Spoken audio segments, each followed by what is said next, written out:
Hola a todos, muy buen día.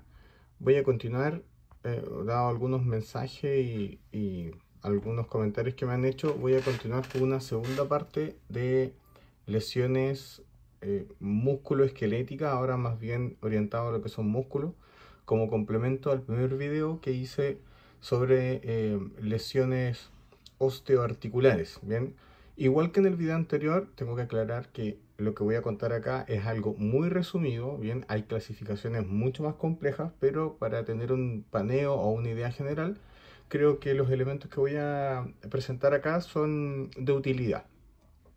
Bien, entonces cuando hablamos de lesiones musculoesqueléticas, también nosotros nos referimos a las lesiones de los músculos. Bien, como dice su nombre, músculos. Y los músculos forman parte del sistema motor, porque en el fondo los huesos vienen a ser el sostén arquitectónico del cuerpo, pero los huesos, para que se muevan y para que puedan funcionar con sus respectivas articulaciones, lo que tiene que funcionar también son los músculos, que se contraen y se relajan, ¿bien? Aunque la acción muscular siempre es de contracción, ¿listo? Y los músculos generalmente trabajan no solos, sino que trabajan en pares, como vemos acá en el dibujo, donde vamos a decir en términos simples que tenemos un músculo agonista y un músculo antagonista. En este ejemplo hay un brazo que usted lo puede simular, ¿cierto?, flectando su brazo. Para que el brazo se doble, tiene que funcionar o tiene que activarse el músculo bíceps, ¿bien? El bíceps del brazo. Eso se contrae, los músculos siempre se contraen. La acción no es estirarse, la acción es contraerse.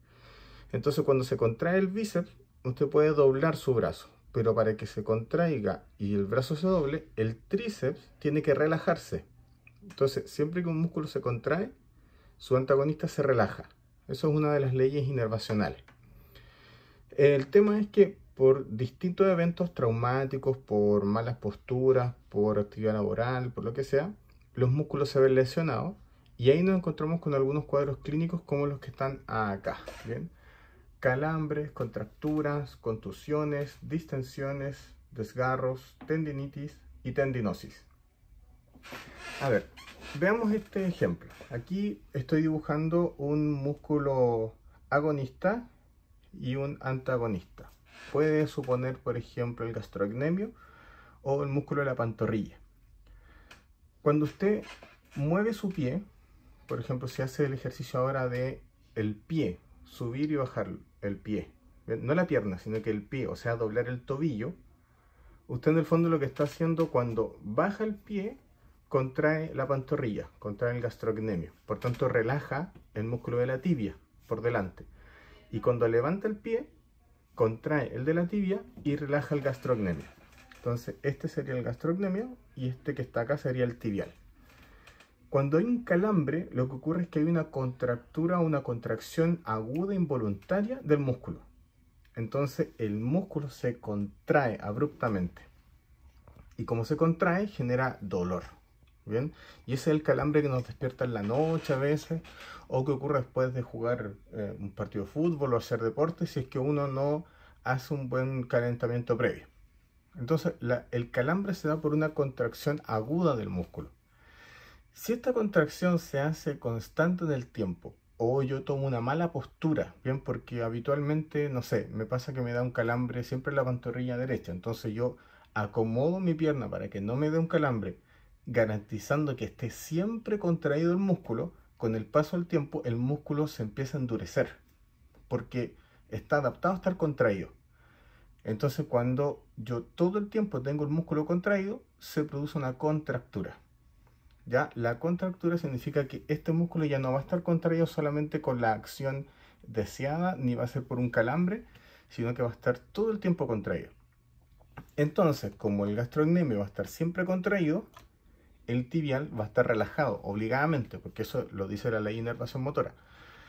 ¿Qué ocurre ahí entonces? Yo ya no voy a poder mover mi pie, si seguimos con el ejemplo. ¿Por qué? Porque como dejé el gastrocnemio contraído y se contracturó, el tibial quedó relajado siempre. Entonces yo siempre voy a tener mi pie hacia abajo, el tobillo, ¿cierto?, con el pie hacia abajo. Por tanto, cada vez que yo quiera enderezar el pie, me va a doler. Entonces podríamos decir que la contractura es como un calambre permanente. ¿Bien? Cuando hay eventos traumáticos, por ejemplo un golpe, ¿ya? Una contusión, el golpe lo que hace en el fondo es una herida, ¿bien? Pero una herida que no se ve porque es una herida que está debajo de la piel. Y lo que se lesiona son las fibras musculares. Entonces, derechamente hay una herida del músculo. Y obviamente hay un proceso de sangrado, de fibrosis, de cicatrización. Y nosotros vemos el moretón, ¿cierto? O el hematoma, que es el típico que nosotros podemos observar en la contusión. Pero debajo de la piel lo que está ocurriendo es que está inflamado el músculo. Y si está inflamado, no se puede mover, no se puede contraer ni relajar libremente. Entonces, cada vez que yo hago un movimiento activando el músculo que está con la contusión, genera dolor. Y eso restringe la movilidad, ¿cierto?, de la extremidad o del músculo que yo quiero trabajar. La contusión generalmente, como provoca una inflamación, hace que el músculo no se pueda estirar libremente. Pero otra condición es que cuando yo estoy haciendo ejercicio o una mala fuerza, al contrario de la contusión, lo que hago es un estiramiento del músculo excesivo, ¿bien? ¿Cierto? Estiro el músculo más de lo que debería ser, porque a lo mejor contraje mucho el otro músculo, se genera una distensión, ¿bien? La distensión es que el músculo se estira más de lo que debería ser. Por tanto, también va a generar una lesión que va a ser dolorosa. Esa distensión puede incluso evolucionar a un desgarro. Cuando nosotros hablamos de un desgarro, nos referimos a que el músculo se estiró tanto que se rompió. Igual que en los esguinces hay desgarro grado 1, 2, 3, que en el fondo tiene que ver con una ruptura pequeña, una ruptura de gran dimensión del músculo o una ruptura quizás de todo el músculo. ¿Bien? Entonces la distensión, el estiramiento excesivo del músculo, puede provocar la ruptura muscular o el desgarro. Eso es un desgarro, una herida literalmente donde se rompe, se cortan las fibras musculares y se rompen. Bien, obviamente eso genera un proceso inflamatorio, doloroso, que todo esto tiene que ser visto por médico. ¿Listo? Entonces, claro, un exceso de estiramiento del músculo genera una distensión y esa distensión puede generar un desgarro. Bien, eso también puede provocar incluso una ruptura de tendones, donde el músculo se desprende del hueso y obviamente el músculo queda contraído. ¿Bien? Y si queda contraído, corremos el riesgo de que se contracture.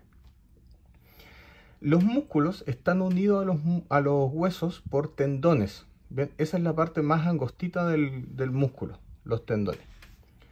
Entonces, si yo tengo un músculo contraído constantemente, ¿ya? Porque lo tengo contracturado, porque lo tengo con calambre o porque hago un mal ejercicio, lo que tengo finalmente es que no solo el músculo se enferma, sino que también el tendón, y el tendón se inflama. Y eso es lo que se llama tendinitis. Bien, en este ejemplo se ve una mano, que es lo típico, ¿cierto?, de admisionistas, secretarios, personas que trabajan mucho con computador, donde se ve que el músculo, ¿cierto?, es en este caso un músculo delgadito porque es de la mano, tiene el tendón, ¿cierto?, que permite el movimiento del dedo pulgar, y cuando ese tendón se inflama, lo que tenemos es una tendinitis. ¿Ven? Una inflamación del tendón. Y si esta tendinitis no se trata adecuadamente y se hace permanente en el tiempo, ¿bien? Así como en el músculo los calambres se convertían en contractura, las tendinitis pueden pasar a convertirse en tendinosis, donde ya no solamente hay un problema del tendón, sino que también de las vainas que recubren el tendón, ¿bien? Y genera una restricción articular. Entonces las lesiones musculoesqueléticas, como complemento al video anterior, van a incluir tanto lesiones donde el músculo no se puede contraer o el músculo no se puede estirar. Y esto puede provocar procesos inflamatorios o procesos de ruptura. ¿Ven? Así que espero que con eso se haya complementado adecuadamente el video anterior.